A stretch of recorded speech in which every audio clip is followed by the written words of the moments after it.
Your crypto is about to get trapped on the blockchain, and almost no one seems to be talking about it. In the next few minutes, I will be breaking down how you can cash out your crypto with no source of funds into reputable banks. With the incoming regulations, once they hit, it'll be almost impossible to off-ramp undeclared coins without getting flagged or getting nailed by taxes. So we'll be walking you through a step-by-step strategy that allows you to cash out large amounts, keep your crypto accessible and tax-free, but most importantly, bring it back home later on without setting off any alarms. So if you have coins with no transaction history, or you just simply want to stay ahead of the incoming DAC8 and CARF regulations without getting screwed, stick around and let's dive in.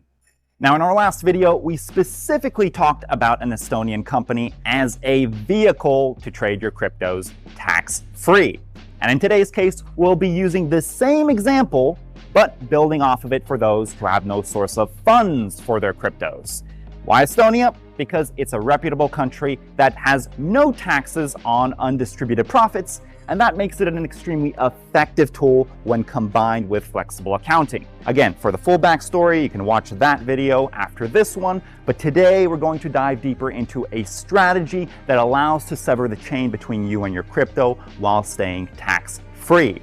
Just before we start, a word of caution to the do-it-yourself crowd. You want to work with a team of at least a flexible accountant, a legal expert, and a financial specialist. Because if you get something wrong, you can get audited and, even worse, answer uncomfortable questions for the next 10 years. So work with professionals. But with that being said, here's how it works. Flexible accounting is what allows you to bring that crypto back home tax-free while always maintaining full custody of your coins. It's a process that entails building what you currently lack, a paper trail for your crypto, by using accounting tricks and different offshore jurisdictions and strategies. Basically, you're building a source of funds for your coins with invoices, agreements, financial statements, and bookkeeping records. Now, let's say that you have $1 million of crypto on your cold wallet with no paper trail, no transaction history.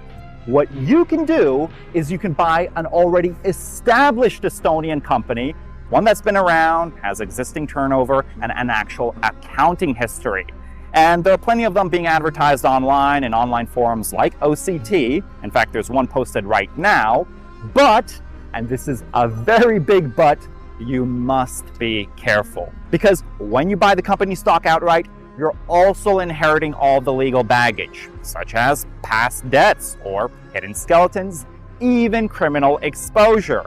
And I don't know about you, but I don't exactly trust some random dude on the forum vouching that his company is clean. So what we're only doing is buying the Estonian company for documentation purposes, not to store our crypto there long term, in and out. And this is a crucial step for later on in the video when we'll actually talk about cashing out into real banks. Assuming you've done your due diligence, you can now start paying the company from various cold wallet addresses that you control for real services. And we're not talking about fake consulting fees or some garbage contracts. These services must make economic sense, meaning that they make sense from a business perspective. They have real-world activity, and the paper trail is something that banks and government officials would actually accept. You want to always be asking yourself this question when building these business infrastructures: will it pass an audit? Now comes the second part. As we previously said, you don't want to hold your money in the Estonian company long-term, purely a stopgap measure. You're going to set up a Panamanian private interest foundation ahead of time so that you don't own those cryptos personally. Emphasis on not owning it in your own name. You can use any other trust or foundation. The Panamanian one is the cheapest though. And then you're going to loan out those cryptos from the Estonian company into the Panamanian foundation. You want to make sure that the interest rate is meaningful because you're trying to show that the Estonian company is a legitimate business, putting its assets to work, not just funneling cash offshore. Because from a banking and regulatory perspective, If the loan looks too informal or too cheap, they're just going to see it as a disguised distribution. They'll tax you on it. They'll poke holes into your story. So in order not to pay back that loan to the Estonian company, you can structure it as a balloon loan with a lump sum payment in a few years. And by then, who knows if the Estonian company will actually exist? In fact, if you want to go even deeper, you can structure it as a capital provision to a hedge fund management entity while matching the arm's length principle and satisfying all of the transfer pricing rules. The goal is simple. You want to frame the money movement as a commercial transaction, a debtor-creditor relationship, not as you cashing out personally. And once the loan agreement has been signed and the crypto is safely out of Estonia, you order a preemptive audit.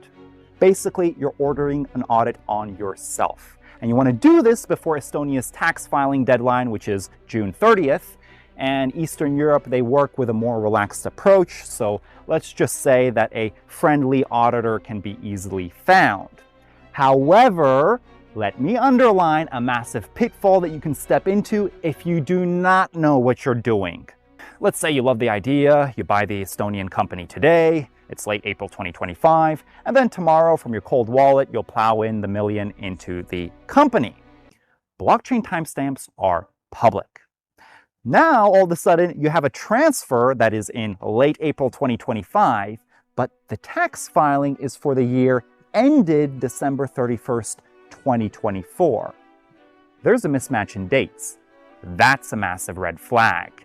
You can't just make up numbers for 2024 and expect nobody to notice. The blockchain is public, everything is on the ledger, so all they have to do is cross-reference your statements to the blockchain and they'll see the discrepancy. So what are the solutions? Well, if you've already received crypto transactions in your cold wallets in 2024, then you can use those transactions to justify the inflows. But if you do not have that, you'll have to build a far more sophisticated structure involving trading derivatives contracts, assumption agreements, and assignment agreements tied to the wallet ownerships. Basically, you're creating a paper trail that explains away the mismatch in timing on an accounting level. It's all doable, but that's why you need an expert, because these small details are where compliance checks and audits blow up in people's faces. And finally, you want to open a bank account for your Panamanian foundation, ideally in Liechtenstein, which has some of the most foundation and crypto-friendly banks in the entire world.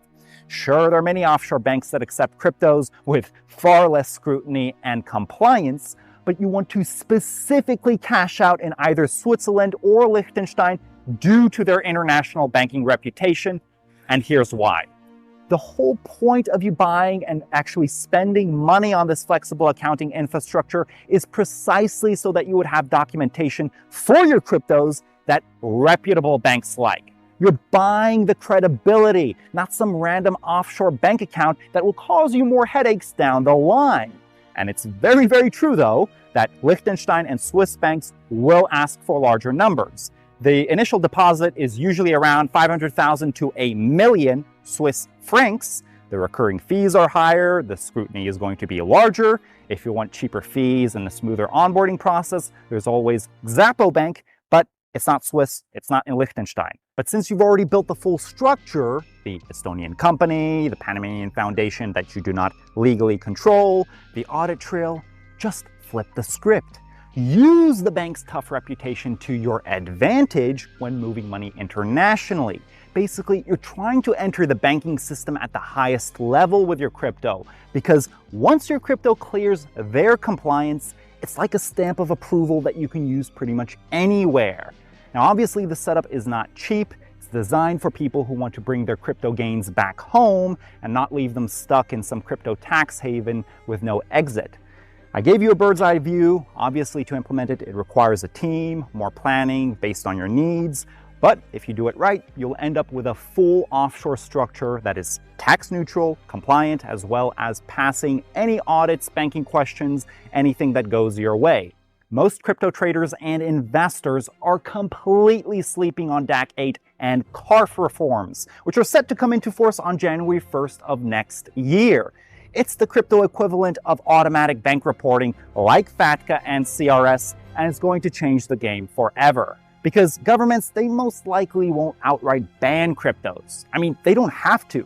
They're quietly building a system where cashing out without full disclosure becomes next to impossible. And DEXs, they may evolve, but in order for them to survive, they'll have to operate illegally, which will increase exit scams and fraud. So if you want to get around these regulations, your weapons of choice will most likely involve flexible accounting. And I actually made a previous video giving a bigger, broader outline on what it entails. You can check it out over there.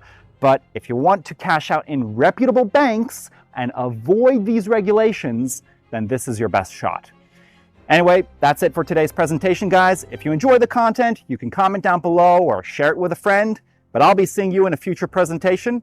And until then, bye-bye.